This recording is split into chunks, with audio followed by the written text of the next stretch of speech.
মানে মই এটা কথা ভাবি আছোঁ, আপোনালোকেও নিশ্চয় ভাবি আছে। দুবাৰকৈ দেশৰ প্ৰধানমন্ত্ৰী মোদী ডাঙৰীয়া অসমলৈ আহিলে, কিন্তু জুবিন ক্ষেত্ৰলৈ এদিনো তেওঁ যাবলৈ সময় নাপালে।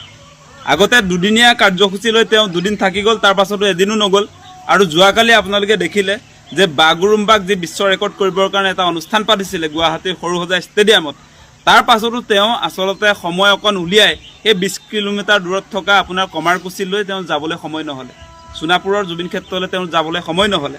মানে সেই কথাটোৰ পৰা প্ৰমাণ হয় দেশৰ প্ৰধানমন্ত্ৰীগৰাকীয়ে অসমৰ জাতীয় সম্পদ, আমাৰ প্ৰাণৰ স্পন্দন, আমাৰ অসমীয়া জাতিৰ আৱেগ জুবিন দাৰ নামটো তেওঁ নলয় আজি। গতিকে সেই কথা বতৰাবিলাক আপোনালোকে বিবেচনা কৰি চাওক, সঁচা সঁচিকৈ জুবিন দাৰ লগত বিজেপিৰ আদৰ্শগত সংঘাত আছেনে নাই সেই কথাটো আপোনালোকে নিজে সোধক। আজি আপোনালোকে মুখ্যমন্ত্ৰীগৰাকীৰ ক্ষেত্ৰত নিশ্চয় দেখিলে, তেওঁ নিজকে জুবিন বুলি যে ক'লে, মই জুবিন বুলি কৈছিলে নাই মুখ্যমন্ত্ৰীয়ে? আজিৰ দিনটোলৈকে আপোনাৰ জুবিন দাৰ শেষৰ চিনেমা ৰৈ ৰৈ বিনালে তেওঁ নাচালে। গতিকে তেওঁলোকৰ কাজিয়া আছে, বিজেপিৰ লগত জুবিন দাৰ এটা কাজিয়া আছে, সেইটো আদৰ্শগত কাজিয়া, সৰু সুৰা কাজিয়া নহয়। কিন্তু আপোনালোকে এটা কথা নিশ্চয় মনত ৰাখিছে যে বিজেপিয়ে কাক সমৰ্থন কৰে, মানে হিন্দু বাংলাদেশী সংস্থাপন কৰিবৰ কাৰণে নাগৰিকত্ব সংশোধনী আইন তেওঁলোকে বলবৎ কৰিলে অসমৰ ৰাইজে বিৰোধিতা কৰাৰ পাছতো। আৰু সেই আন্দোলনটোৰ আচলতে নেতৃত্বত আছিলে জুবিন দা। আৰু আপোনালোকে বিভিন্ন সময়ত দেখিছে যিটো সময়ত বিজেপিয়ে প্ৰতিটো মুহূৰ্তত সাম্প্ৰদায়িক ৰাজনীতি কৰে, জাত পাতৰ ৰাজনীতি কৰে, হিন্দু মুছলমান নহ'লে তেওঁলোকৰ দিনটো কেতিয়াও নাযায়, সেই সময়ছোৱাত জুবিন দাই কৈছে হিন্দু মুছলমান নচলিব। গতিকে বিজেপিক জুবিন দাই বটলা মাল বুলি কৈ থৈছে।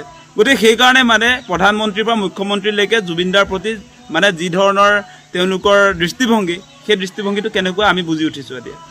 মুখ্যমন্ত্ৰীগৰাকীক দেখিলোঁ, তাৰপাছত প্ৰধানমন্ত্ৰীৰ কথাটো আপোনালোকক কৈছোঁৱেই, প্ৰধানমন্ত্ৰীয়ে জুবিন ক্ষেত্ৰলৈ নাযায় বেলেগ কথা, জুবিন দাৰ নামেই নলয় তেওঁ। গতিকে সেই কথাবিলাকত স্পষ্ট হৈছে যে বিজেপিৰ এই ৰেলীবিলাক যে আপোনালোকে দেখিছিলে, জুবিন দাৰ মৃত্যুৰ পাছত ৰাইজে যেতিয়া জাষ্টিছ বিচাৰি আচলতে প্ৰতিবাদ কৰিছিলে, সেই সময়ছোৱাত যে তেওঁলোকে নিজৰ দলৰ পতাকা লৈ ৰাস্তালৈ যে আহিছিলে, মই জুবিন আমি জুবিন কৰি, সেইবিলাক চব ভুৱা আছিলে, ভুৱা নাটক যে হয় এতিয়া ওলাই পৰিলে। তেওঁলোকৰ কোনো কেন্দ্ৰীয় নেতৃত্বই আপোনাৰ জুবিন ক্ষেত্ৰলৈ নাযায়। ইয়াত আমি দেখিলোঁ যে গৃহমন্ত্ৰী অমিত শ্বাহো আহিলে, প্ৰধানমন্ত্ৰী মোদী ডাঙৰীয়া দুবাৰকৈ আহিলে, 10 দিনৰ ডিফাৰেঞ্চত আহিয়ে আছে তেওঁ, আকৌ আহিব, তাৰ পাছতো জুবিন ক্ষেত্ৰলৈ নাযায়। মানে অসমৰ পৰিচয় বহন কৰা জুবিন দাৰ ক্ষেত্ৰত তেওঁলোকে যাব নোৱাৰে এতিয়া। মানে সেই কথাটোৰ পৰা আমি এটা কথা সকলোৱে বুজি উঠক যে জুবিন দাৰ লগত বিজেপিৰ আদৰ্শগত সংঘাত আছে। সেইকাৰণে জুবিন ক্ষেত্ৰলৈ প্ৰধানমন্ত্ৰী, গৃহমন্ত্ৰী, বিত্তমন্ত্ৰী